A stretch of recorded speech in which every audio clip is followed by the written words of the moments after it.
መሰረት ነው ትምህርት ቤት የሚተማርኩበት ስሜ መሰረት ነው የተወለድኩት ያው በአማራ ክልል በደቡብ ወሎ ዞን ደሴ ዙሪያ ወረዳ በሚባል ወረዳ በአንዷ ቀበሌ ነው የተወለድኩት ያደግኩት ደግሞ በወራኢል ወረዳ ነው በነገርሽ ላይ የተለያዩ ወረዳዎችን አቃለሁኝ እና ትምህርት ቤት የገባሁት 10 ዓመት ሲሆነኝ ነው እንደውም በ1990 ነው የገባሁት ትምህርት ቤት ማለት ነው እንደ ማንኛውም የገጠር ልጅ ትምህርት ቤት ሄዳለሁኝ የትምህርት ሰዓት ሲኖር ትምህርት ሳይኖር ደግሞ ከብት እጠብቃለሁኝ ኦኬ እንደዛ ሆኜ ነው ያሳለፍኩት ያው ስሜን ደግሞ መሰረት ያሉት የመጀመሪያ ልጅ ነኝ ለእናትና ለአባቴ ያው ወጣቱ ነው ያገቡትና የመጀመሪያ ልጃቸው ነኝ እናቴ ሞታለች አላህ ይዘንላት ዓለም ፀሐይ ብላ ነበር ስም ያወጣችልኝ አይቻልም አለ ያው ብዙ ጊዜ አባቶቹ ወንዶች እኔ ያልኩት ነው የሚሆነው በሚል አባቴ መሰረት አለኝ ብዙ ስም ነው በነገራችን ላይ ይወጣልኝ ያው ድሮ በእኛ ጊዜ ልጅ ሲወለድ ብርቅ ነው እና ሁሉም ዘመድ እየመጣ ስም ያወጣልሻል አያቴ አባቴ እናት ሞታለች አላህ ይዘንላትና እሷ ደግሞ ፋጡማ ብላ ወጣችልኝ አጋጣሚ የተወለድኩት ኸሚስ ለጁሙአ ነበር እና በነቢያችን አለይሂ ሰላቱ ወሰለም ልጅ ስም ፋጡማ ይደረጋለች አይቻልም አሉ ምናልባት እኔ ፋጡማ የምትባል የማይወዷት ሴት አለች መሰለኝ እንግዲህ እናትና አባቴ ለምን እንደጠሉት አላቅም ፋጡማ የሚለውን ስም አንፈልግም መሰረት ነው ምንላት አሉ እንደዛ አሉኝ አያቴ ሞቷል አላህ ይዘንለት እሱ ደግሞ ሚስራ ነበር የሚለኝ የእናቴም እናት እንደዚሁ ሌላ ስም ነው የምትጠራኝ ብቻ ብዙ ስም ነበረኝ ያኒ እንደ ቤተሰብ ማለት ነው እንደዛ ሆኖ ያው እስከ 10 ዓመቴ ያው የገጠር ልጅ ከብት እየጠበቁ ቤተሰቦች ጋር ነው እንትን ያልኩት እንደውም ከዛ በኋላ ራሱ ከብት በመጠበቅ ወይም እዛ ገጠር በሚኖረን የህይወት ስታይል ምናልባትም አግብቼ እዛው ገጠር ምናምን ቀር ነበረ ነገር ግን ኢህአዲግ ከገባ በኋላ ማህበረሰቡ መማር አለበት የሚል ስትራቴጂ ሲጀምር ትምህርታችሁን ሴቶች ማታስተምሩ ከሆነ የደረሰ ልጅ ያለው ትምህርት ቤት ያልገባ ካለ ትከሰሳላችሁ አሏቸው አንደኛ ነገር ሁለተኛ ነገር ደግሞ አባቴ አጋጣሚ ከተማ መጥቶ የኔ እድሜ ትንሽ የሆኑ መጽሐፍ የኔ ልጅ እኮ እድሜዋ ትልቁ ነው 10 ዓመቱ ነው የ5 ዓመት ልጅ መጽሐፍ ከተሸክማ አይቼ ልጅ እንዴት አትማርም ይልና ያሳደገችኝ አያቴ ነበረችና አላችሁ ወይኔ ወስድብዎታለሁኝ ሲል አያቴ ያለቀሰች ግማሹን ቀን ትማራለች ግማሹን ቀን ከብት ትጠብቅልኛለች ከትምህርት ቤት እስከምትመለስ እኔ ከብት ትጠብቃለሁኝ አለች ትምህርት ቤት አስገቡኝ 1990 ያው መንግስት ማስራለሁ አለ ኢህአዲግ ትምህርት ማታስገቡ ከሆነ መቀጫለሁ ሲባል አስገቡኝ ትምህርት ቤት ገባሁኝ የኤሌመንታሪ ትምህርቴ አሪፍ ነበረ ውበስ ተማሪ አንደኛ ደረጃ ወጥቼ አላቅም እንጂ ከሁለተኛ ደረጃ ኤሌመንታሪ ድረስ ከሁለተኛ ደረጃ እስከ 10ኛ ደረጃ እየወጣሁ ነው ያጠናቀቅኩት ግን ኤሌመንታሪ የመጀመሪያ ደረጃ ትምህርት ከ1 እስከ 4 እስከ 5 ያለውን ትንሽ ችግር ነበረ እናቴ ታመመች በዛው ሞተች ምስቅልቅል ያለ ነገር ነው ብቻ ኤሌመንታሪን ስማር በጣም ሴፍቲ በሌለው ነገር ነው የተማርኩት ያው እናቴ ስለሞተች አስቸጋሪ ነው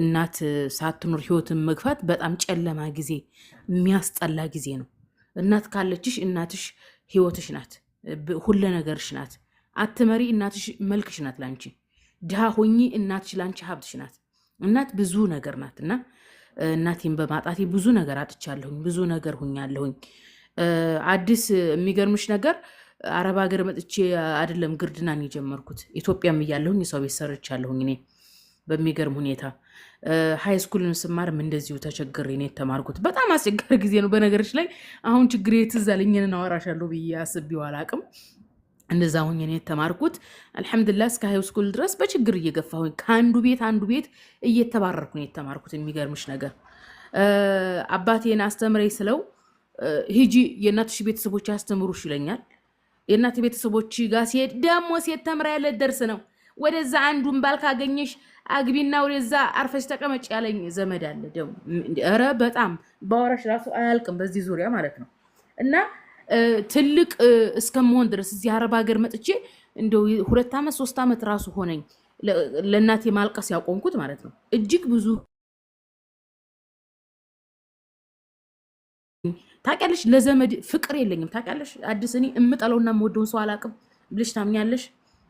ያኒ ብዙ ችግር ያኒ የሚያቀርብሽ ሰው የለም። ሰው ዘመድን የምትወጂው ከሰው ጋር የምትሰባሰቢው እናት ሲኖርሽ ነው። እኔ ከማንም ጋር ተሰባስቤ አላውቅም። በቃ ታውቂያለሽ፣ ብቻዬን ሁኜ ነው የኖርኩት። አሁንም ድረስ ብቻዬን ነው የምኖረው ታውቂያለሽ። እና የሚገራርሙ ችግሮችን አሳለፍኩኝ። ትምህርት ያው ጨረስኩኝ ሃይ ስኩልን። አጋጣሚ ሆኖ ደግሞ በእኛ ጊዜ ሰፊ የመምህራን እንትን ነበረ፣ የመምህራን ስልጠና ይሰጥ ነበረ። አጋጣሚ የመምህራን ስልጠና ስወስድ አለፍኩኝ። ያንን የመምህራን ስልጠና ወስጄ 3 ዓመት ሰለጠንኩኝ፣ ተመረቅኩኝ። እና ስመረቅ የሚያስመርቀኝ ሰው የለም ነበረ። ጋውን አልለበስኩም፣ ኮፍያ አላደረግኩም። አሁንም ድረስ አስታውሰው አልቅሽ አልቅሽ ይለኛል። ደውሎ እንኳን ደስ ያለሽ ያለ ሰው የለም። ጓደኞች ሲመረቁ እንኳን ደስ ያለ ሰው ሰው ስለሌለ ከአካባቢው ሄድኩኝ። በቃ የሆነ ሰው ቤት ሄድኩኝ ላለማስ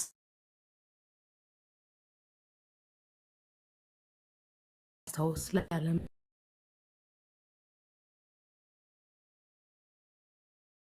ማየት ማለት እና ሃይ ስኩል ልማር የመጣሁት አጎቶቼ ቤት ነበረ። አጎት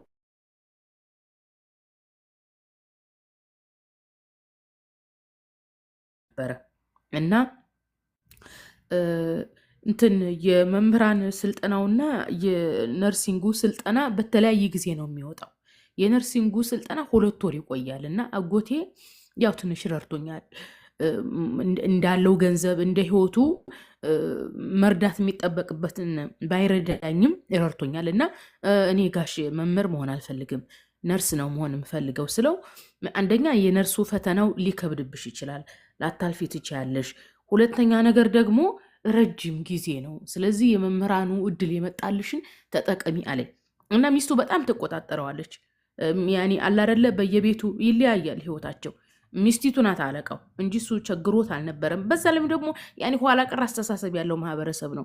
ጠንካራ ወንድ ቢሆን ኖሮ አጎቴ ራሱ ቢያስተምረኝ ፍላጎቴን ቢያሳካልኝ ይችል ነበር።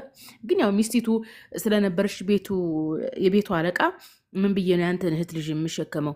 እንደውም ሰው ቤት ሰራ ያልኩሽ ለምንድን ነው እኛ ቤት የምትመጪው? ጉልበት አለሽ አይደለም እንዴ?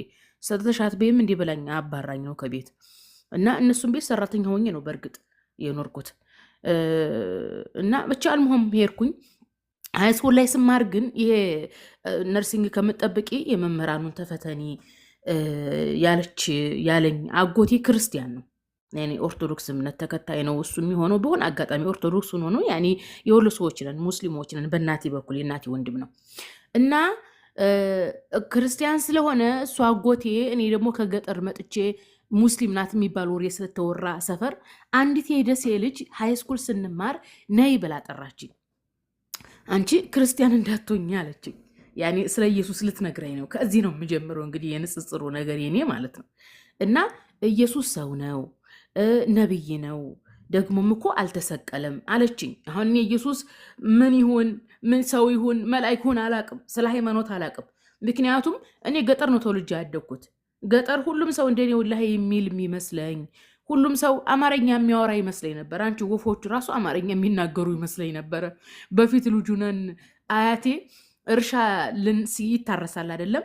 አሁን እኛ ገጠር ባቄላ፣ አተር፣ ምስር ሲዘራ የሚደርሰው ጥቅምት ላይ ነው። ጥቅምት ላይ ሂደሽ በጧት ነው መንቀል ያለብሽ። ፀሐይ ከመታው ይረግፋል። እና ጧት ወፎቹ ከጮሁ ወፍ ጮኸ ጉሙ ተነሱ ተነሱ ትላለች። ስለዚህ በቃ ወፎቹ ተነሱ ብለው ነው የሚል ይመስለኝ ነበር፣ ልጅ ስለሆንኩ በጭንቅላቴ ማለት ነው። እና ወፎቹ ራሱ አማርኛ የሚያወሩ ይመስለኝ ነበር። ከዛ ገጠር መጣሁ። የሚገርምሽ ነገር ከገጠር ስመጣ ብሔር ማለት እንደሆነ አላቅም። ከኛ ወላሂ ከሚለው ማህበረሰብ ውጭ ሃይማኖት እንዳለ አላቅም። መንግስት ማለት ራሱ አላቅም። ኦኬ መጣሁኝ። እንዴ አንደኛ እድሜ ትልቅ ነው፣ ይገርምሻል። እስከ 8ኛ ክፍል ጥሩ ደረጃ ይዤ ነው የተማርኩት። እድሜ ራሱ 17 ነው። እንዴት ነው ስለ መንግስት፣ ስለ ብሔር፣ ስለ ሃይማኖት ማታውቂው ልትይጂ ያለሽ? አንደኛ የገጠር ልጅ ነን። እንበላለን፣ እንጠጣለን፣ ይመሽልናል፣ ይነጋልናል። ስለ ሃይማኖት ስለምንም አላቅም። አልሞም ሃይስኩል ስማር ልጅቱ በቃ ሃይማኖት ምናልባት ያው ብዙ ጊዜ ከገጠር የሚመጡ ገጠሬ ልጆች የዘመዶቻቸውን ሃይማኖት ይከተላሉ። እኔም ብዙ ማቃቸው አሉ። ኦርቶዶክስም የሚሆኑ ጴንጤዎች እነዛ ዘመዶቻቸው ክርስቲያን ያረጓቸዋል እና ክርስቲያን እንዳትሆኝ በክርስትና እኮ ኢየሱስን ፈጣሪ ብለው ነው የሚያምኑት። ኢየሱስ ሰው ነው አለችኝ። ያኒ ነገሩ ጆሮዬ ውስጥ አለ እንጂ ኢየሱስ ማን እንደሆነ አላውቅም። የደሴ ልጅ ናት ኸዲጃ ትባላለች። እኔ እንደወድሉን ባገኘውን በዘይራት ደስ ይለኛል። አልሞም ይህንን አለችኝ። ይህንን ብላኝ ሃይስኩልን ጨረስኩኝ እና ደግሞ ከሃይስኩል እንደጨረስኩኝ እንደዚሁም ያጎቴ ሚስት ያው ሰርተሽ ቢ ብላ ከቤት ስላባረረችኝ የሆኑ ሰዎች ቤት ተቀጥሬ ሄድኩኝ ሰራተኝነት ልሰራ እና እነዛ ሰዎች አውቃቸው ነበረ። ሙስሊሞች ናቸው። ያኔ አክራሪስ ሙስሊም ሳይሆን ያኔ ጥሩ ናቸው፣ ለዲናቸው። ቤታቸው ፊልም ምናምን ያሳዩ ነበርና ጁሙአ የሻህ መዲዳትና የዶክተር ዛኪር ይከፈት ነበረ እና ዶክተር ዛኪር አሸነፈ፣ ሻህ መዲዳት አሸነፈ፣ ሙስሊምና ክርስቲያን ገጥሞ ሙስሊም አሸነፈ ሲሉ አልፎ አልፎ ያለው የቤት ሰራተኛ ስለሆንኩኝ ገብቼ ቁጭ ብዬ እንዳይፈቀድልኝም ብቻ ስራ ምናምን ስራ በሩ ላይ አንገቴን አሾልኬ ወይም በሩ ላይ ቁጭ ብዬ ነው የማየው እና ሙስሊም አሸነፈ ክርስቲያኑ ተሸነፈ የሚል እንጂ ስለ ሃይማኖትም አላውቅም። ሰላት እንደሚሰገድ ነገሩኝ፣ አንዳንድ ነገሩኝ። እንደውም አንድ ማስታውሰው ያው የገጠር ልጅ ነው። የሚገርምሽ ነገር አሁን ላይ ነው እንጂ ሰው የገጠር ልጅ ሞሽ ምን ሞሽ እንዳለ የሚቀበልሽ በፊት አካባቢ የገጠር ልጅ መሳቂያ መሳለቂያ ነው የሚያደርጉሽ ታውቂያለሽ። እና አንድ ጊዜ ማቃቸው ሰዎች ነበሩና በአማርኛ ልጽፍ የርኩኝ የቁርአንን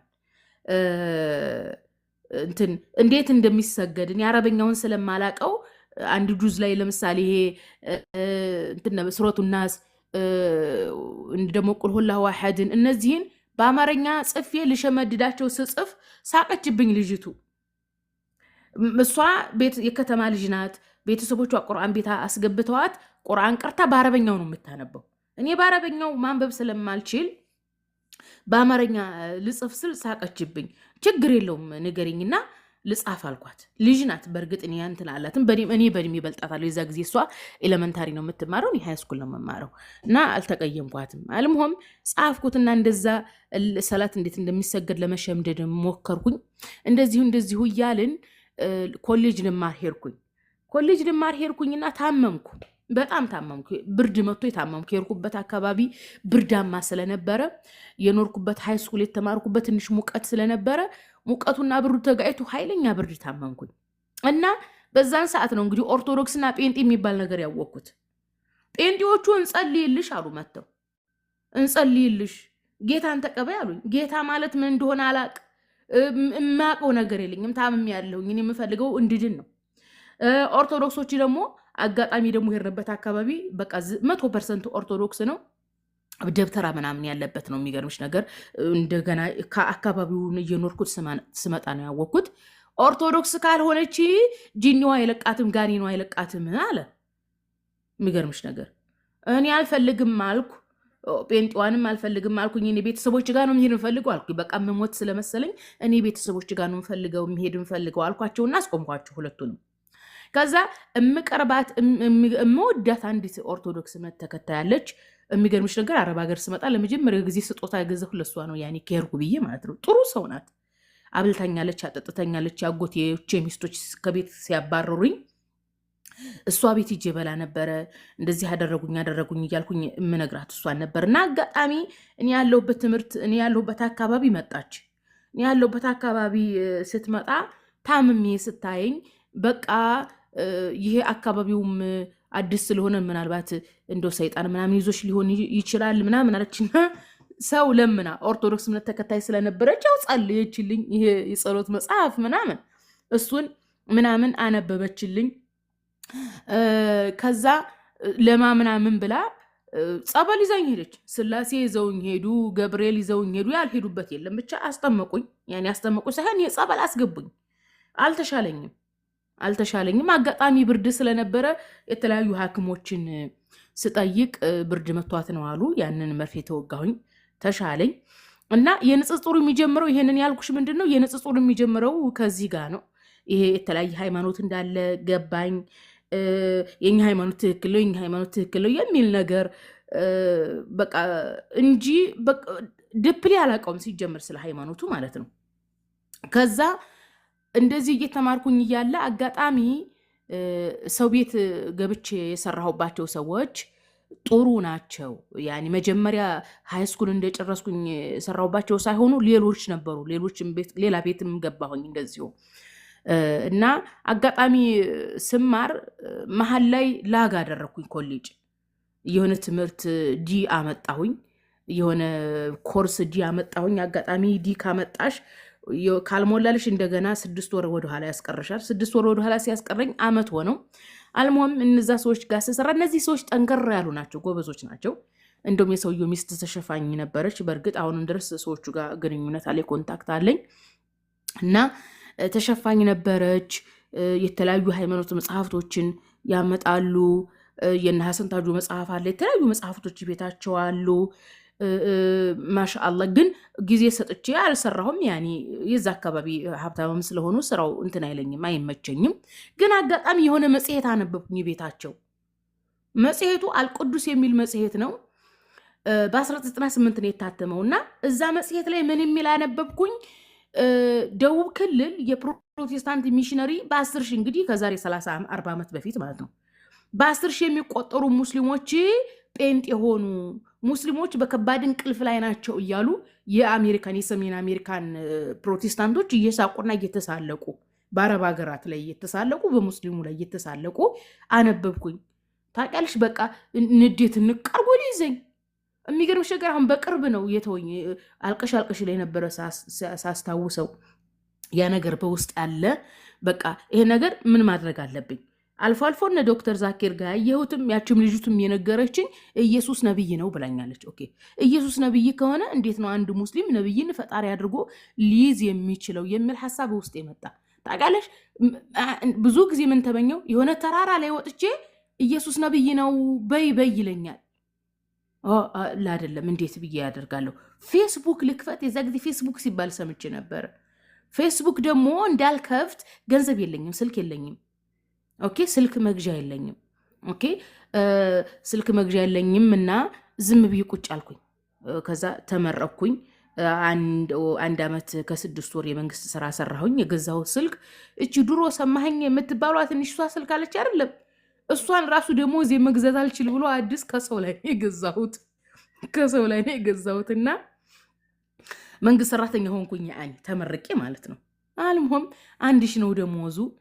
1 ዓመት አገልግዬ ካለሁበት ከሩቅ ነው የሄድኩት። እንዲሁ ጭራሽ ሙስሊም የሌለበት ሀገር ነው ደግሞ ስራ የደረሰኝ። ያችን 1 ዓመት እንደማንም ብዬ ጨርሼ ቤተሰብ ጋር ስመጣ በቃ አያቴ እንግዲህ ተመርቄ የመንግስት ሰራተኛ ሆኛለሁ። እጅጄን ታያለች። ወላሂ አዲስ አይኗ እስካሁን ፊት ላይ ያለ ያኒ ቸግሯታል። ገጠር ነው እሷ፣ ከብት እየጠበቀች ነው ያስተማረችኝ እና ብዙ ነገር ማድረግ አለብኝ። ያኒ የመንግስት ሰራተኛ ሲባል አስቢው እንግዲህ ትልቅ ስም ነው፣ በተለይ በድሮ ማለት ነው። ያኒ በድሮ እነሱ ጭንቅላታቸው ውስጥ ያለ የመንግስት ሰራተኛ ሀብታ ነው የሚመስለው እና ውስጤ ተነካ። ልሰጣት ያልፈለግኩትን ብር ቦርሳዬ ውስጥ ያለውን ብር ሰጠኋት በቃ እና የሆኑ የገጠር ዘመዶች ነበሩን። ኑሯቸው ደህና ነው፣ ድሮ የገጠር ሰዎች ናቸው። ደህና እርሻ፣ ደህና ከብት ምናምን ቤታቸው አለና ሰላም ላቸው ሲሄድ አጋጣሚ የሆነ አሮጌ ልብስ ነው የለበስኩት። እንዲህ የመንግስት ሰራተኛ ሆነሻል አሉ። እንዴት ነው አሮጌ ልብስ ለብሰሽ የምትመጪው? ልጁ ሁሉ ይኸው ትምህርት አቋርጦ እኮ አረብ ሀገር ሄዶ ሰርቶ መጣ። ደግሞ የዛ ጊዜ ብላክቤሪ ነበር። አንቺን የመንግስት ሰራተኛ ሆኜ ይችን ሰማህ የምትባለዋን ትንሿን ስልክ ከሰው ላይ ነው 500 ብር የገዛኋት። ብላክቤሪ ይዘዋል፣ የለበሱት ጉርድ ምናምን፣ የሰፈር ልጅ ማለት ነው። የኔ እድሜ ታናናሾች ናቸው። ስለዚህ እንደ ሰው አረብ ሀገራት ሂጅም እንዲያለችኝ አንቺ ዘመዴ። ከዛ ኧረ አባቴም ጋር ሄድኩኝና ለአባቴም ኧረ እንደውም ጭራሽን ብርም አልሰጠሁት። ስኳር ቡና ምናምን አንዳንድ ነገር ገዝቼ ነው እንጂ ሄድኩት እንጂ ብርም አልሰጠሁትም። ከዛ አክስቴ እኮ ልጠይቃቸው እጄ ያውቃቸዋል። ያኔ አክስቴ እኮ አረብ ሀገር ለምን አትሄጂም ብላለችኝ አልኩት። እውነቷን እኮ ነው። ምን 14 ዓመት ተማርሽ ምን ለውጥ አመጣሽ? ሰው ሁሉ እየተማሪው በማለት አረብ ሀገር እየሄደ ገንዘብ እያመጣ ነው አለኝ። በእነሱ ሀሳብ ተስማምቼ አባቴ ብር አበድሮኝ አረብ ሀገር መጣሁ። አረብ ሀገር ትቼው ማለት ነው። አረብ ሀገር መጣሁኝ። ያው ትንሽ ሰራሁኝ። መጀመሪያ ወደ 3 ዓመት ሰራሁኝ። ወደ 3 ዓመት እንደሰራሁኝ ደግሞ ስልክ ግዙልኝ ስላቸው ደግሞ ሸቃላ ገረድ ስልክ ምን ያደርግለታል አሉኝ አረቦቹ መጀመሪያ የሰራሁባቸው። እኔ ስልክ ብዬ አልኩት ለምንድን ነው ፌስቡክ ልከፍት ነው። ሰው እንዴት ኢየሱስ ነብይ ሆኖ እያለ ፈጣሪ ብሎ አላህን ይክዳል ተጠንቀቁ ምልበት ፌስቡክ የምከፍትበት ስልክ ልግዛ አልኳት። አይቻልም አለችኝ። ብዙ ቀን አስለቀሰችኝ። በባህሪም አልተገጣጠምንም። የአረቦቹን ባህሪ የማላቅም አንሙህም እንደዛ ብሎ 3 ዓመት እንደሰራውኝ አጎቴ ልጅ አጋጣሚ ጠፍታ ነበረ። ጠፍታ ስለነበር አስጠፋችኝ። አስጠፍታ ከዛ ከገጠር ወደ ከተማ መጣችኝ። ወደ ከተማ መጥቼ ስልክ ገዛሁኝ። መጀመሪያ እንደውም ሰርች ሳረግ የኢትዮጵያ ሙስሊሞች የሚል ነገር አገኘው ፌስቡክ ላይ። እነሱን መከታተል ጀመርኩኝ። የኡስታዝ አቡ ሀይደርን አገኘሁት። የዛ ጊዜ ደግሞ ዋትሳፕ ነበረ። ዋትሳፕ ላይ ገባሁኝ። አንዳንድ ትምህርቶችን መማር ጀመርኩ። የንጽጽሩንም ጽሁፍ ማንበብ ጀመርኩኝ። ከዋትሳፕ እንደዚሁ ደግሞ ቴሌግራም መጣ። ቴሌግራም ላይ የተለያዩ ንጽጽር ይሰጡ ነበረ። ኡስታዝ አቡ ሀይደርን ብቻ ነበር ማቀው። የኡስታዝ አቡ ሀይደርን ግሩፕ አስገቡኝ ብዬ የሆነ ልጅ ሊያስገባኝ ሞልቷል፣ ሌላ ግሩፕ ላስገባሽ አለኝ። ቅር አለኝ። እኔ የምፈልገው ኡስታዝ አቡ ሀይደር ነበረ። ከዛ ቅር አለኝ። አረ ግድ የለሽም እንደውም ሰለምቴ ነው ጎበዝ ነው ላስገባሽ አለኝ። አጋጣሚ ኡስታዝ ዋሂድ ነበረ እና እሱ ግሩፕ ገባሁኝ። አንዳንድ ትምህርቶችን ተከታተልኩኝ። የሚገርምሽ ነገር እሱ ሰለምቴ ነው። ክርስቲያን ወገኖቻችን በየፌስቡክ ላይ የሚያነሱትን ሹብሃ አላቀውም ነበር። እኔ ፌስቡክ የከፈትኩት ኢየሱስ ነብይ ነው ልል ብቻ ነው። ኢየሱስ ነብይ ነው ብላ ያቺ የደሲዋ ልጅ ከልጃ ስለነገረችኝ ምናልባትም አልፋፎ እነ ዶክተር ዛኪር እና እነ ሻህ አህመድ ዲዳት ክርስቲያኖችን ገጥመው ኢየሱስ ነብይ መሆኑን አሸነፉ የሚለውን ወሬ ሰምቼ እንጂ መጽሐፍ ቅዱስን አላነበብኩም በሰዓቱ። ቁርአንን አላነበብኩም በሰዓቱ። ኢቭን ራሱ ቁርአን በአረበኛ ማንበብ ጀምሬ ነበረ። እዛው ኢትዮጵያ እያልኩኝ ኮሌጅ ስማር አሊፍ ባታን ጀምሬ ነበረ። ብቻ አንድ ጁዝ አድርጌ ነበር። ሁለተኛ ጁዝ እስከ ያኔ ብቻ ተባረክ ላይ ሊደርስ ትንሽ ነበር የቀረኝ። በቃ በተደጋጋሚ ቁርአንን እየቀራሁኝ አረበኛውም እየገባኝ ሲመጣ ጥሩ አነበብኩኝ። አረበኛውን ቁርአኑን ማለት ነው። አልሐምዱሊላህ። የንጽጽሩን ደግሞ እንደገና ንጽጽር ሳድርግ የግዴታ መጽሐፍ ቅዱስ ማንበብ አለብኝ አልኩና መጽሐፍ ቅዱስን ማስታወሻ ገዛሁኝና መጽሐፍ ቅዱስን ማንበብ ጀመርኩኝ። መጀመሪያ ቀን አስታውሳለሁኝ መጽሐፍ ቅዱስን ዘፍጥረትን ከፍቼ እያነበብኩ ስመጣ የሎጥ ልጅ ላይ ደረስኩኝ እና የሎጥ ልጆች ከአባታቸው ጸንሰው ወለዱ። ደንግጬ ስልኬን ጣልኩ። ታውቂያለሽ? ደንግጬ ስልኬን ጣልኩና አቋረጥኩኝ። በቃ መጽሐፍ ቅዱስ ማንበብ አቋረጥኩ መሀል ላይ ማለት ነው። ወላሂ በቃ ተውኩትና አልፎ አልፎ ጽሁፎችን እያነበብኩ ስመጣ ደግሞ የግዴታ መጽሐፍ ቅዱስን ማንበብ ይጠበቅብኛል አልኩኝና እንደገና ማስታወሻ ደብተር ገዛሁኝ። መጽሐፍ ቅዱስን አነበብኩኝ። አልፎ አልፎም እየፖስትኩኝ ምን እያልኩኝም ጀመርኩኝ። ግሩፖችም ላይ ለምንድነው ፕሮቴስታንቶች መሬት ላይ የወረደ ነገር እየሰሩ ነው? ለምንድነው ህዝቡን በተለያየ ጥቅም ወደ ክህደት የሚያመጡት ምናምን ብዬ በተለያየ ግሩፕ ሲያስገሙ ስናገር አብዛኛው ሰው አያውቅም ነበር። የሚገርምሽ አዲስ ይህን ስናገር ራሱ ብዙ ልጆች በቃ ወንዶችን ለማማለል የምናገር ሁሉ ይመስላቸው ነበረ። በተለይ ሰው አዌርነስ ገና ነበር። የሚዲያ አጠቃቀም ገና ነው። ስለ ሚሽነሪ አያቅም፣ ስለ ንጽጽር አያቅም። ብቻ እንደ ፌስቡክ ላይ የተገኘውን ሁሉ እያመጡ ግሩፕ ላይ መማገድ ነው። ግሩፕ ላይ የሚማረውም ጥቂት ነው። እና ደግሞ እኔ ሆም ብዬ ሶሻል ሚዲያ ያከፈትኩት ለንጽጽር ነው። በቃ ኢየሱስ ነብይ ነው ለማለት ብቻና ብቻ ነው እንጂ ሰው ሶሻል ሚዲያ ላይ ተጣብሶ የሚጋባ ራሱ አይመስለኝም ነበር። የሚገርምሽ ነገር ዋላ እና ግሩፕ ላይ አረ እንዲኩላል ምናምን ስል ሴቶቹ ያሽሟጥጣሉ፣ ሙድ ይዙብኛል። እዛ አያፍሩም እንኳን ወንዶቹን ኡስታዞችም አሉበት ላይ እንትን በቃ እዛው ያሙኛል ፊት ለፊት። በቃ ጎበዝ ለመባል ነው አይደል እንደዚህ የምትለው አላለው። ዝም እላችኋለሁ። እኔ ሚሽነሪ ጨጓራ ያልጦኛል፣ ዝም ብያችሁ እወጣለሁ። ኦኬ እንዲሁ እያል እንትን ላይ ፌስቡክ ላይ እንትን እያል ቲክቶክ ከመጣም ቆይቷል። ቲክቶክ መጣ ተባለ። መምጣቱን እኔም አላቅም። የዛሬ 4 ዓመት አካባቢ። ከዛ በፊት ግን ኮሮና ውስጥ ኮሮና ሊጀምር አካባቢ አንዳንድ የሚያስቅ ቪዲዮ ሲለቀቅ አረ ከየት ነው ይህን የሚያስቅ የምታመጡት ስል አንዲት ኢየሩሳሌም የምትባል የኦርቶዶክስ እምነት ተከታይ ይሄ እኮ ቲክቶክ የሚባል አለ በጣም የሚያስቅ ነው አለች። ቪዲዮዎች አሉበት አለች። ምንድነው ቲክቶክ እንዴት ነው የሚወረደው ስላት ፕሌይ ስቶር ላይ ሄጅና ቲክቶክ ብለህ ጻፊ አለች። ቲክቶክ ብዬ ስጽፍ ወረደልኝ። እያየሁ ምናምን እየሳኩ ምናምን እንትን ስል በጣም ጊዜ ያጠፋል። ቁጭ ብዬ አካውንት ምናምን አልከፈትኩም።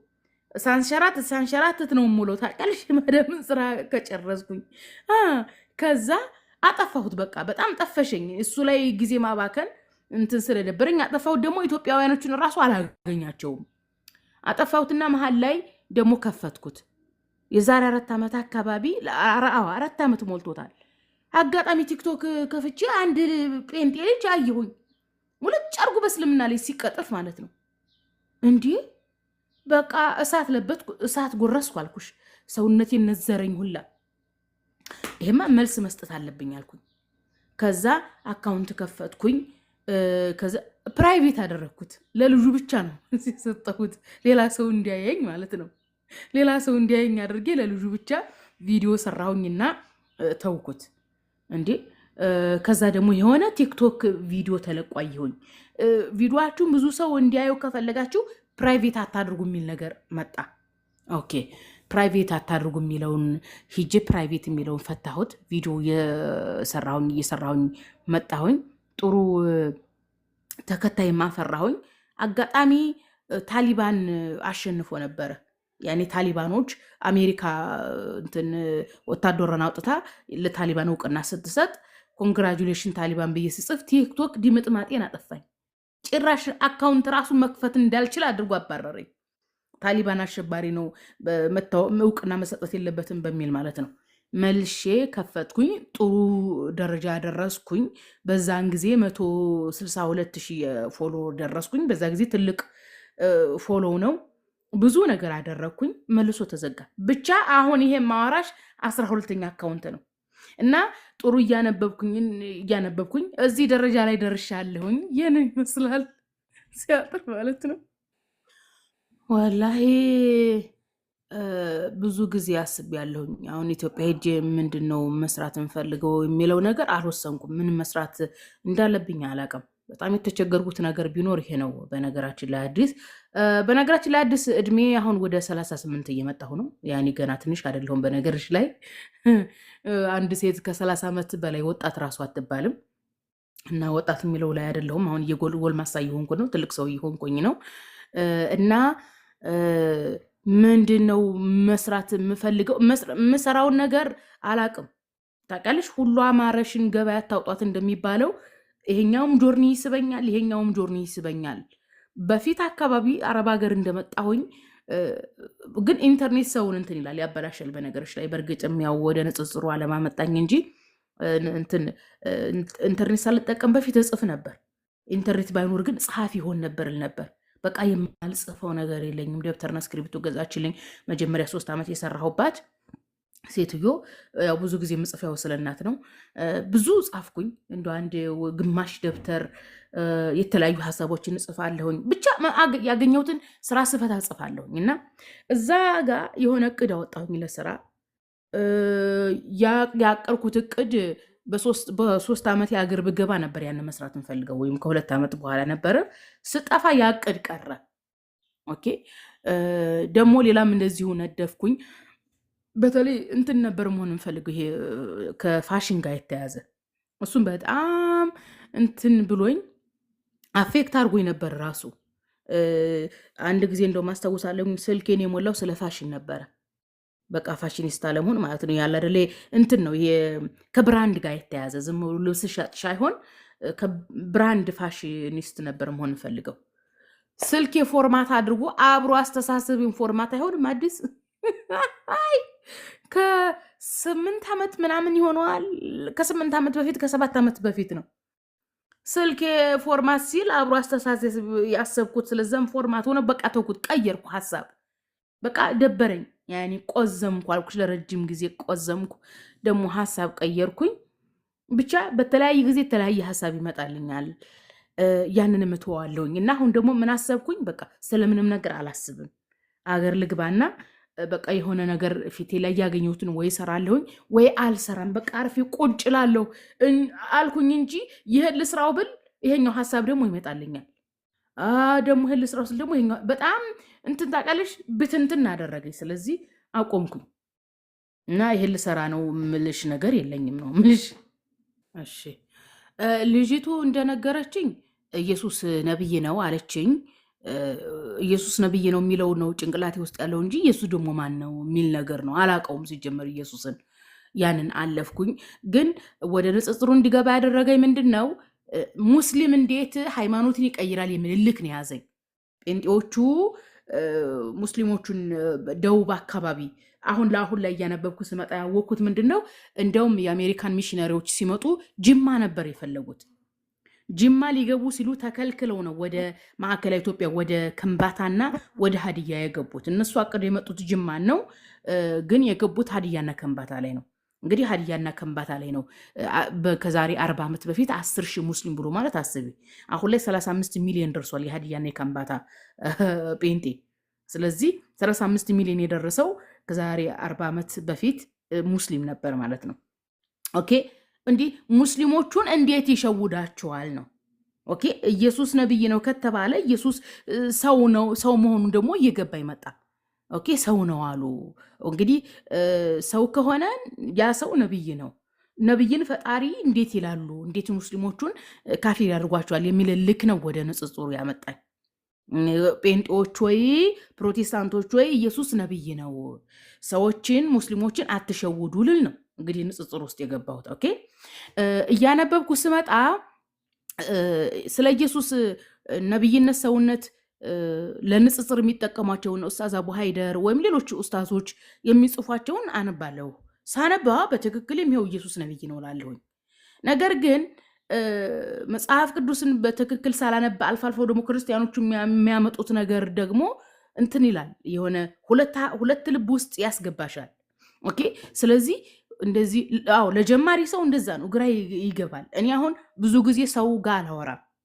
ኦኬ ቻት አላበዛም።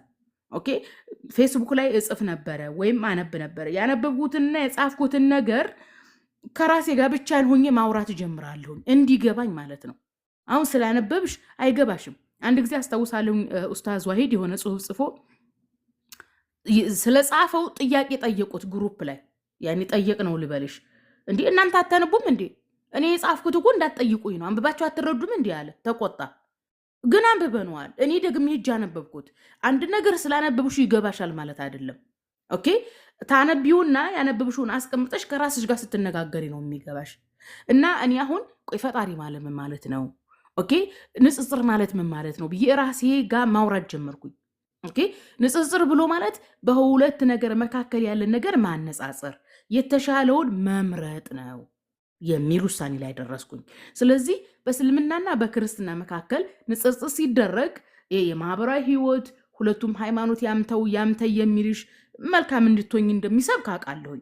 ያኔ ታውቂያለሽ ፖላይቲ በሆነ ተፈጥሯዊ በሆነ አስተሳሰብ እንግዲህ ክርስትናም መጥፎ ሁኑ ካላለ እስልምና መጥፎ ሁኑ ካላለ ምንድን ነው የሚያለያየን የሚለውን ከራሴ ጋር ስነጋገር ምንድነው መለኮታዊ አስተምሮ እስልምና ለአምላክ የሚሰጠው ምንነትና ክርስትና ለአምላክ የሚሰጠው ምንነት ነው የሚያለያየን የሚል ነጥብ አገኘሁ።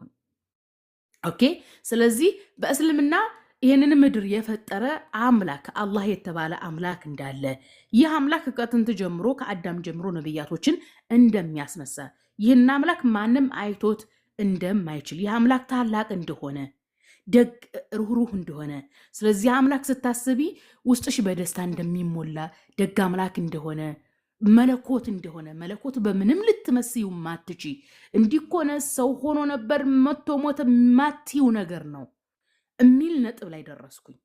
ስለዚህ ስለ አምላክ ስለ መለኮት ሳስብ እንደዚህ ካልኩ በክርስትናው አምላክ እኮ ሰው ሆነ መጣ በላ ጠጣ መባሉ እጅስ ትክክል አይደለም። ሰው ነው። በሰውና በእንስሳ መካከል ልዩነት አለ። ያኒ የሰውና የእንስሳ እውቀት እኩል አይደለም። አሁን እንስሳ ባለቤቱን ያውቃል፣ ያበላውን ያጠጣውን በተደጋጋሚ ያደረበትን ቤት ያውቃል። ነገር ግን የሰው ልጅ በእንስሳ ልክ አይደለም፣ እውቀቱ የተለየ ነው። ኦኬ በፍጥረታት መካከል እንደዚህ የደረጃ ልዩነት ካለ በሰው ልጅና በመለኮት መካከል ትልቅ ደረጃ አለ፣ የልዩነት ደረጃ አለ። ስለዚህ መለኮትን ማንም ሊደርስበት የማይችል ነው።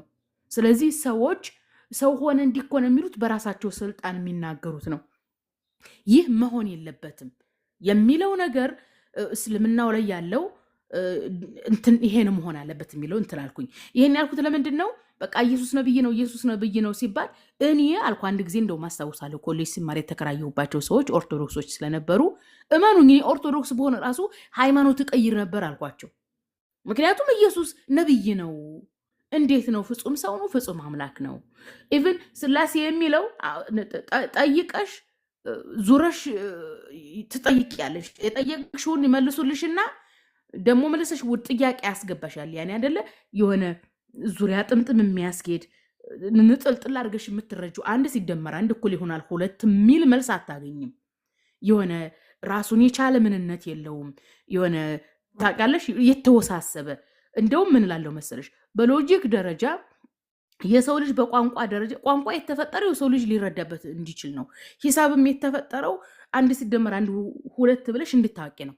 በቃ በሂሳብ ደረጃ አንድ ሲደመር አንድ እኩል ይሆናል ሁለት በሚለው ስላሴን ካልተረዳ ነው። ወይም በአማርኛ ቋንቋ አበበ በሶ በላ ሲባል አንድ ሰው አበበ በሶ እንደበላ ይረዳል በቋንቋ። በዚህ መልኩ ካልተረዳ ነው ይሄ ነገር ትርጉም የለውም። የሚያደናብረን ከሆነ ሊገባን የማይችል ከሆነ ዘላለም ዓለማችንን ዙሪያውን የምንጠይቅ ከሆነ ይሄ ነገር ትክክል መሆን የለበትም። ሰው ሰው ነው፣ ነብይ ነብይ ነው፣ መልአክ መልአክ ነው፣ ሁሉም የራሱን ዓለም የያዘ ነው የሚል እንትን ላይ ደረስኩኝ። የሚል የሆነ ከህሊናሽ ከተፈጥሮሽ የምትረጁዋል አይደለ? እንደዛ በመረዳት ነው እንግዲህ ንጽጽሩን ያወቅኩት። ወደ ንባብ ስመጣ ብዙ ጊዜ የምመክራቸው ምንድን ነው ስታነቡ በደንብ አንብቡ። በተለይ አሁን ላይ ያዳበርኩት ነገር ምንድን ነው? አሁን ላይ ያዳበርኩት ከበፊቱ በጣም ይሻላል። ልዩነት አለው። ይገርምሻል። በፊት ኡስታዞች ላይ ዲፔንደንት የሆንኩ ነበርኩኝ። እነሱ የሚጽፉትን ማንበብ፣ እነሱ ለንጽጽር የሚጠቀሙትን ይዞ መሮጥ። ይሄ ጥሩ አይደለም። መጽሐፍ ቅዱስን ሳነብ ራሱ መጀመሪያ ላይ እደናገር ነበረ። እንዲህ እውነት ክርስቲያኖቹ እንደሚሉት ኢየሱስ እንደ ፈጣሪ ሆነ እንዴ ብያ ቃለሁኝ። ታውቂያለሽ እነሱ የሚሰጡትን መጽሐፍ ቅዱስን ሳነብ። ምክንያቱም ሁላችንም የስርዓተ ነጥብ አጠቃቀም አናቅም፣ ቶፒክ አናቅም፣ አውድ አናቅም። የሚገርምሽ ነገር እና ከቁርአን ይልቅን ያልዋሸሽም መጽሐፍ ቅዱስ ነው በጣም ብዙ ጊዜ ያነበብኩት። ከዛ እያነበብኩት ስመጣ አውድ ማለት ምን ማለት እንደሆነ ሲገባኝ ቶፒክ የሚባል ርዕስ ይሰጣል። ልክ ትምህርት ቤት ስንማር በተለይ 90ዎች ላይ ብልጣጦጢት የሚል ርዕስ ይሰጣል አይደለ? ስለ ጦጣ ለማውራት ነው። ደግሞ እንዲህም ልጅነቴ የሚል ደግሞ ትምህርት ነበር። ያን ስለ ልጅነታችን ሊያወራ ነው አይደለ? ርዕስ የተሰጠው መጽሐፍ ቅዱስ ላይ ርዕስ የተሰጠው በዛ በተሰጠው ርዕስ ስር ሊያወራ ነው። ስለዚህ ርዕሱ እንደሚነግረን ስርዓተ ነጥቡ እንደሚጠቁመን አውዱን አንድ ጥቅስ ስለሰጡን ክርስቲያኖች ይዞ መረጡ ሳይሆን ጥቅሱ ያለበትን ሙሉ ማንበብ እንዳለብኝ እና ተደጋጋሚ ማንበብ እንዳለብኝ ተረዳሁኝ። እና ንጽጽር ላይ ለምትሰሩ ሙሉ መጽሐፍ ቅዱስ ማንበብ አለባችሁ። ይሄ ነው። ሙሉ መጽሐፍ ቅዱስ የማታነቡ ከሆነ ኡስታዞች ወይም ንጽጽር ላይ የሚሰሩ ሰዎች ይዟት የሚሮጡትን አንቀጽ ይዛችሁ የምትሮጡ ከሆነ ያተረዳችሁ ማለት አይደለም። ይህንን ነው እንግዲህ የተረዳሁት። አዲስዬ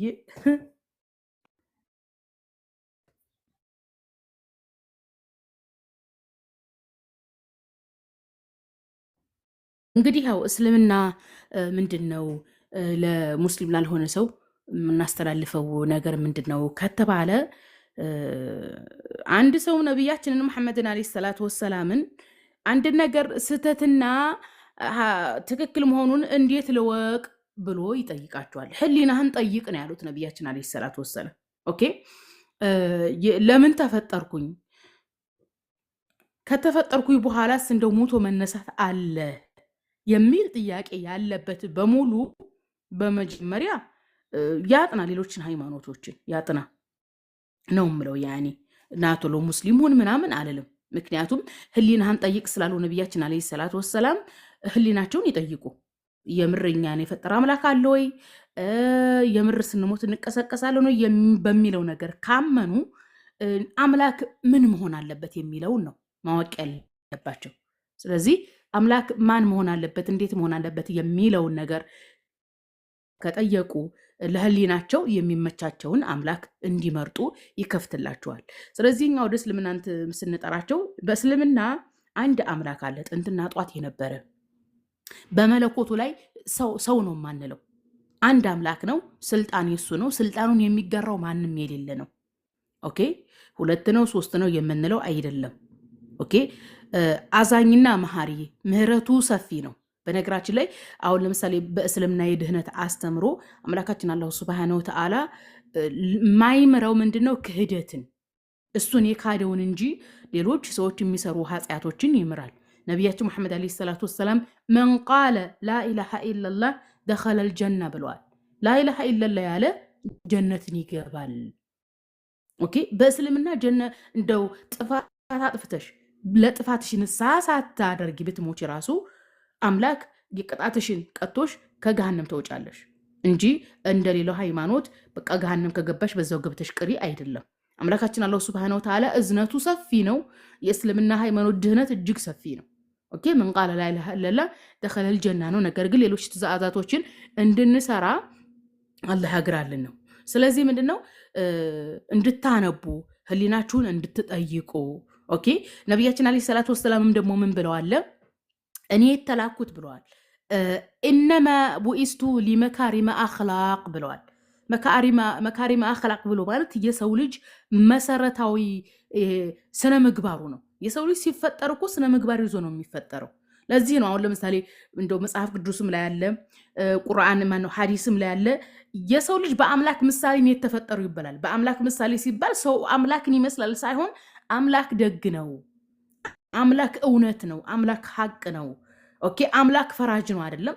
የሰው ልጅ ሲፈጠር በተፈጥሮ ፈራጅ እንዲሆን ሐቀኛ እንዲሆን ነው የተፈጠረውና ነቢያቶች ሚላኩት ነቢያችንም እንዳሉት እነማ ቡኢስቱ ሊመካሪመ አኽላቅ የሰው ልጅ መሰረታዊ ስነ ምግባሩን ይዞ እንዲቆይ ነው። ያ ስነ ምግባሩ እንዳይነቃነቅበት ነው የተላኩት ብሏል። ይህ ብሎ ማለት የሰው ልጅ ሐቅ መሆኑን እያወቀ እንዳይዋሽ። ሙስሊም አይዋሽም ምንለው ለዚህ ነው። ሙስሊም በእናትና በአባቱም ላይ ቢሆን ራሱ እናትና አባቱ ጥፋት ካጠፉ ይኸው አባቴ ጥፋተኛ ነው እናቴ ጥፋተኛ ነው የሚል የማይነቃነቅ ስነ ምግባር እንዲይዝ ነው። እንዳይሰርቅ ከሰረቀ ማወሰርቅ ያለው ቸግሮኝ ነው እንዲህ ነው እንዲል። ኦኬ እውነተኛ እንዲሆን ደግ እንዲሆን ካለው እንዲያካፍል አዛኝ እንዲሆን በሰዎች ላይ ድንበር እንዳያልፍ በራሱም ላይ ድንበር እንዳያልፍ በአላህም ላይ ድንበር እንዳያልፍ ኦኬ ህሊናውን ጠብቆ እንዲኖር ነው የተላኩት ብለዋል ነቢያችን አለይሂ ሰላቱ ወሰላም። ስለዚህ እንደነዚህ አይነት እረፍት የምታገኙበት ሙሉውን በማንበብ አሁን በነገሮች ላይ 99% እንደው 100% እንዳልል አንዳንድ ሰለምቲ እህቶች ወንድሞችም ስላላችሁ ነው እና ከእናት ከአባቴ ያገኘሁት ነገር ለምን ውሸት ተባለብኝ የሚል እልክ ነው ያለው። በንጽጽሯን በነገራችን ላይ ብዙ ጊዜ እናገራለሁ። ከሌላኛው ወገን ንጽጽር እያደረጉ ሳይሆን ለምንኛ ትክክል ካልሆን በሚል እልክ የተሞሉ ናቸው። እልክ መርፌ ያስወጣል እንደሚባለው እልክ ጥሩ አይደለም። እልክ መጋባት ሳይሆን እውነትን ፈልጉ፣ አምላክን ፈልጉ። እንደው የፈጠረኝ አምላክ ምን መሆን አለበት የሚል ውስጥሽን ሳቲስፋክሽን የሚሰጥሽ ስትተኝ በሰላም የምትተኝበት ኦኬ ስትነሽም ስለ አምላክሽ ዘላለም እንዴ ምድራዊ ህይወትሽን የምታካሂጅበት ዳቦሽን ፍለጋ በሰላም የምትወጭበት ቀን ሲሆን ግን ማመልከው አምላክ እንዲህ ነው እንዲህ አይሆንም እንዲህ ለምን እንዲሆን የሚል ጥያቄ ማትጠይቅበት ሰላማዊ እንቅልፍ የምትተኝበት ሰላማዊ መንፈሳዊ ህይወት የምታሳልፊበት ነው ኢስላም የኔ እንዴ። ምክንያቱም የፈጠረን አምላክ አለ እሱ ወዶ ገነት ካስገባን ነው የምናየው ብለናል። ስለዚህ ገነት ገብተን አምላካችን ጋር እስከምንገናኝ ድረስ ምድር ላይ ይሆን አምላክ ለምን እንዲሆነ ለምን እንዲሆነ አንልም። ምክንያቱም በመኖሩ እናውቃለና።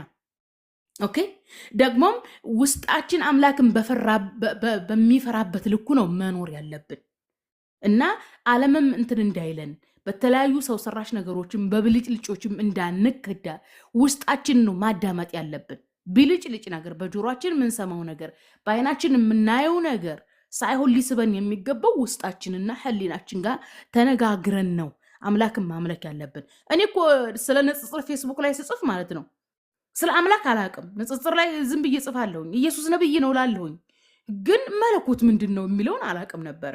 እና አንድ ጊዜ ፌስቡክ የተበላሸ ያው ልክ እንደ ቲክቶክ 10 ጊዜ ነበር የምከፍተው ፌስቡክ ማለት ነው። ኢቨን ራሱ ፓስወርድ መያዝ አልችልም ታውቂያለሽ። ብዙ ጊዜ ፓስወርድ ማስገባት ሳልችል ቀርቼ ፌስቡክ ላይ ራሱ በስሜ ሰርች ብታገኘ የኔን አካውንት ታገኛለሽ። እና በቃ ብቻዬን ሆንኩኝ። ብቻዬን ሲሆን ግን አምላክ ማለት ምን ማለት ነው የሚል ጥያቄ ከራሴ ጋር መጣ። ስለዚህ መለኮት ብሎ ማለት በቃ ማንም ሰው ያላየው ደግ ይህንን ዓለም የፈጠረ የሚል ነገር ከራሴ ጋር መነጋገር ጀመርኩኝ። ወላሂ እንደውም የሆነ ቤት ስሰራ ነው ጊዜውን፣ ሰዓቱን፣ ቤቱን፣ ክላሱን ሁሉ አስታውሳለሁ አሁን ትዝ ሲለኝ። ከዛ በኋላ እረፍት ተሰማኝ ታውቂያለሽ። ከዛ በፊት ሙስሊም ሆኜ ኢየሱስ ነብይ ነው ላለሁኝ እንጂ ኢቭን እንኳን ማንን ነው የማመልከው የሚለውን ነገር አምላክ ምንድን ነው ሲባል ራሱ በስነ ስርዓቱ አልመልስም። ኦኬ። ከዛ ምን አደረግኩኝ? በቃ አምላክ ብሎ ማለት የሰው ልጅ ስለ አምላኩ ሲያስብ ውስጡ በደስታ ሊሞላ ይገባል።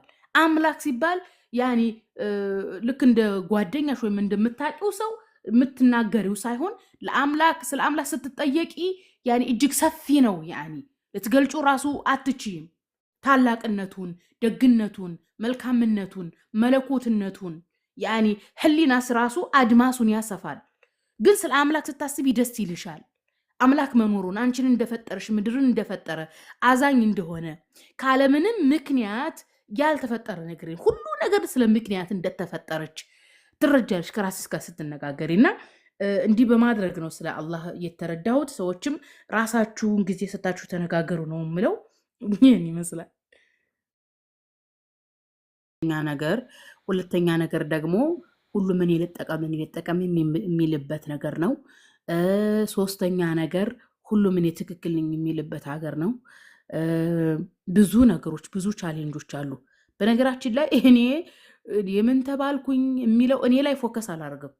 እኔ ላይ በጭራሽ ትዝ ብሎኝ ራሱ አያውቅም። የእኔ ፎከሴ ምንድን ነው? ውሸትን ማጋለጥ፣ ሰዎች ስለ ኢየሱስ ማወቅ እንዳለባቸው፣ እኔ የምናገረው ውሸት መሆን እንደሌለበት ብቻ ነው የምጠነቀቀው።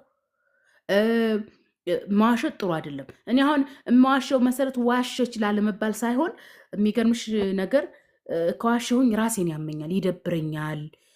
ታውቃለሽ፣ የሆነ እንቅልፍ ይነሳኛል፣ ህሊናዬ ጋር ጥሩ እንትን አይኖረኝም። ስለዚህ ራሴ በነፃነት እንድኖር፣ መልካም እንቅልፍ እንድተኛ፣ ስራዬን በአግባቡ እንድሰራ እውነተኛ ለመሆን እሞክራለሁኝ። መጽሐፍ ቅዱስ ላይ ያሉ ታሪኮችን ላለማዛባት እሞክራለሁኝ። አውዳቸውን ላለመቁረጥ እሞክራለሁኝ። አውዳቸውን ራሱ ከቆረጥኩኝ አስተካክላለሁ። በዙ አጋጣሚ አሁን ለምሳሌ መጽሐፍ ቅዱስ ላይ በሰውኛ ቋንቋ የተገለጹ አሉ። በሰውኛ ቋንቋ የተገለጹ ናቸው እንጂ ይህን ለማለት ተፈልጎ አይደለም ብዬ እናገራለሁኝ።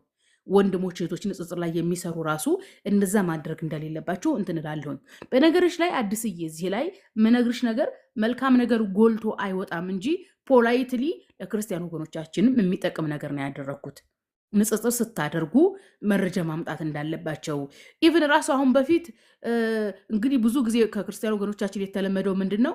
ንጽጽር ብሎ ማለት ሙስሊሞችን ማብሸቅ፣ ያንተ ነብይ እንዲህ ነው፣ ያንተ እስልምና እንዲህ ነው መባባል ነበረ። ግን እንደዛ መሆን የለበትም። ለምትጠይቁት ጥያቄ በትክክል መነበብ አለበት። አንድ ጥያቄ በአንድ ሃይማኖት ላይ ስንጠይቅ የሃይማኖቱ ምን ብሎ ነው የሚያምነው የሚለውንም ማክበር አለብን። ኢቭን ስርዓተ ነጥቡን መጠቀም በአግባቡ አለብን። አውዱ ታሪኩ ምንድን ነው የሚለውን ብዬ አስተላልፋለሁኝ። ብዙ ያስተካከልኳቸው ነገሮች አሉ መጽሐፍ ቅዱስ ላይ። በዚሁ አጋጣሚ የመልከ ጸዲቅን ታሪክ ልንገራችሁ።